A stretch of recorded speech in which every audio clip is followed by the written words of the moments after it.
Halo semuanya, kembali lagi bersama Bob di sini. Jadi kita di sini ada di Candi Ceto Karanganyar, lebih tepatnya di Jawa Tengah. Nah, teman-teman semuanya, saya sendiri penasaran nih bagaimana nilai-nilai historis dari Candi Ceto sendiri di mata pengunjung seperti apa. Oleh sebab itu, di sana ada salah satu pengunjung di Candi Ceto. Kita akan bertanya nih, kira-kira pengunjung ini tahu tidak nilai-nilai historis dari bangunan Candi Ceto ini. Let's go.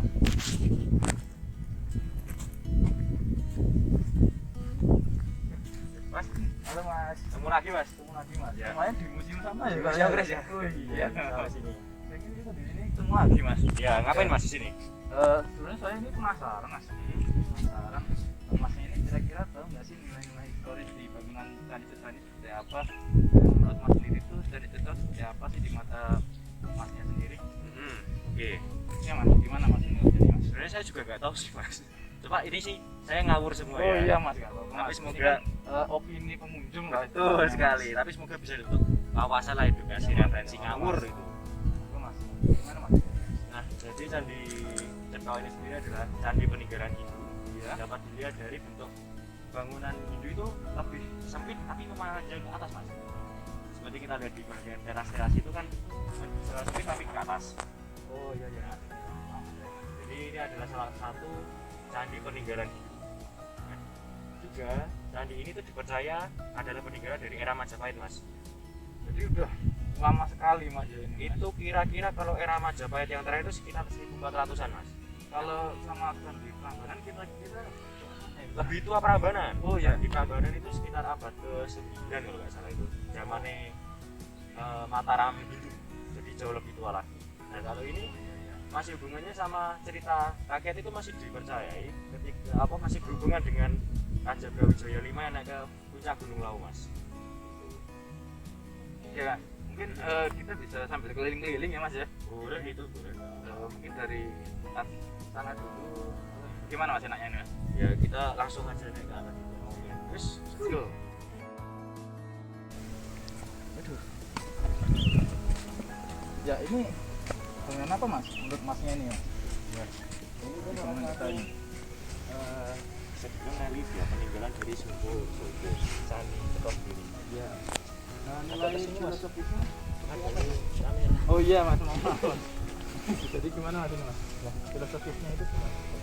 Jadi Candi Ceto sendiri itu juga sebagai lambang spiritual orang Jawa ya mas. Iya. Jadi Candi Ceto itu sendiri bentuknya model benda. Ini sebenarnya sih mas. Meskipun tadi saya jelaskan itu kan peninggalan Majapahit. Iya Mas. Sebenarnya usia Candi Ceto itu sendiri sudah lama mas.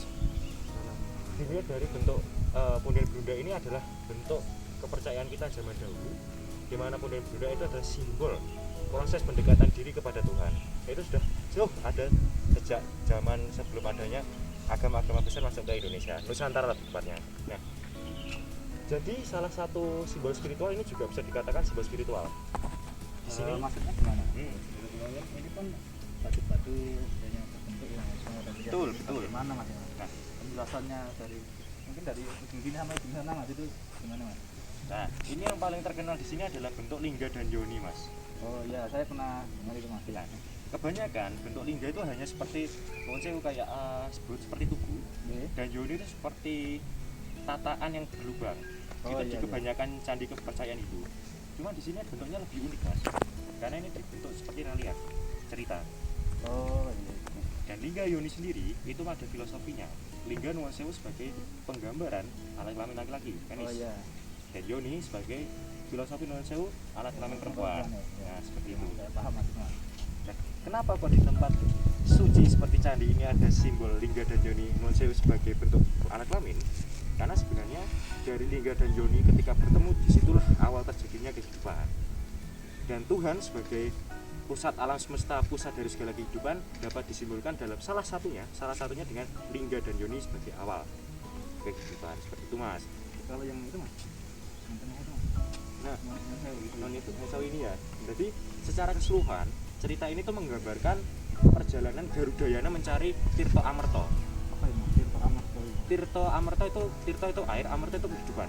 Jadi air kehidupan atau biasanya dalam cerita pewayangan itu air keabadian. Air keabadian. Tuh. Air keabadian teman-teman. Air Tirta keabadian. Amarta ya. Betul. Nah, tadi kan dijelaskan Linggayoni itu kan kehidupan. Nah, makanya di sini juga ditanamkan Linggayoni sebagai sumber kehidupan itu sendiri. Nah, filosofinya seperti itu. Makanya kalau masnya lihat dari atas ini bentuknya Garuda. Dari yang kalau pakai drone gitu ya. Ya, kalau pakai drone kelihatannya ini seperti Garuda. Dan Garuda sendiri kan digunakan masyarakat Indonesia sebagai lambang negara. Oh iya iya. Jadi sebenarnya emang Garuda ini meskipun dipercaya sebagai hewan mitologi, tapi itu memang sudah melekat dengan bangsa Indonesia. Dan dari simbol sendiri di sini ada kura-kura, Mas. Kura-kura itu arti filosofisnya seperti apa? Nah, kura-kura di sini adalah simbol dari Dewa Wisnu. Oh, Dewa Wisnu. Kenapa kura-kura? Jadi dulu ceritanya dalam pencarian Tirto Amerta itu didapatkan di tengah samudra. Yang cara mendapatkan Tirto Amerta adalah dengan mengaduk seluruh samudra. Setelah diaduk baru keluarlah Tirto Amerta itu. Nah, bagaimana caranya mengaduk? Dengan menggunakan gunung yang namanya Gunung Mandara. Mandara. Ya, betul. Gunung Mandara ini diikat oleh seekor kayaknya, Mas. Saya juga tidak tahu. Seekor ular naga yang dipercaya adalah Monsewu jelmaan dari Dewa Brahma, atau ada juga yang bilang Dewa Indra. Gunung itu diikat oleh seekor naga raksasa dan ditarik oleh para dewata, dinaikkan ke sebuah kura-kura, di mana kura-kura ini adalah perwujudan dari Nonsewu Dewa Wisnu yang bernama Kuruma. Kura-kura ini transportasinya apa bagaimana? Iya, jadi Dewa Wisnu sebagai kura-kura ini adalah sebagai fondasi pengangkatan gunung. Oh iya iya. Mandara dibawa ke tengah lautan. Ketika Gunung Mandara sudah berada di tengah lautan dan dibawa para dewata, lalu gunung itu diaduk. Lautan itu diaduk menggunakan gunung. Setelah itu muncullah Tirto Amerta. Nah, air kehidupan abadi. Nah, diceritakan waktu itu ada sebuah nuwun sewu tebak-tebakan lah ibaratnya dari dua kubu. Nah, dari dua kubu itu melakukan penebakan, ini kira-kira yang keluar Tirto Amertanya warnanya apa? Hitam apa putih? Bening. Enggak, ngono ya oleh. Harusnya itu keluar warnanya putih, Mas. Tapi karena ada ada yang memanipulasi, akhirnya warnanya besar. Dan ketika yang menebak putih ini salah, dia diberi hukuman dan menjadi budak yang mengaku warnanya hitam. Dan salah satu penebak yang warna putih ini adalah ibu dari Garudayana. Kalau Mas saya pengen tahu, Garudayana itu perwujudannya seperti Garuda Wisnu Kencana, Garudane Dewa Wisnu. Yang ada di Pulau Bali itu ya? Betul. Yang ada di tempat wisata sekarang. Ya, sekarang jadi tempat wisata yang gede banget itu, Mas. Nah, jadi itu ya teman-teman ya. Tolong diingat ya itu ya. Betul. Pesan dari Masnya. Oke. Nah, diceritakan Garudayana itu juga ikut terlibat dalam pencarian Tirto Amerta, Mas. Jadi Garuda tadi akhirnya mencari Tirto Amerta dari dewa-dewa yang sudah berhasil mengambil dan diberikan kepada yang menangkap ibunya. Karena tadi yang menangkap ibunya itu bilang, kalau kamu pengen mendapatkan ibumu kembali, kamu harus membawakan kami sebuah Tirto Amerta. Nah, makanya dulu juga dilambangkan seperti itu. Kurang lebih saya ini sudah mulai paham lah misalnya dari filosofi ini ya. Betul. Ya, itu lebih ke arah cerita ya, Mas. Tapi ya, secara spiritual makna di sini sendiri ini adalah semua lambang dari kehidupan. Jadi ketika kita melihat ini, kita mengingat yang Maha Kuasa, Sang Pencipta kita, asal muasal kita. Dari mana kita berasal, seperti itu. Ya, jadi itu ya teman-teman ya. Kita mungkin akan lanjut ke mana lagi Mas enaknya? Kita nanti langsung ke atas aja. Oh, kita akan lanjut ke atas lagi teman-teman. Jadi silahkan jangan kemana-mana, tetap terus ikuti kami, oke?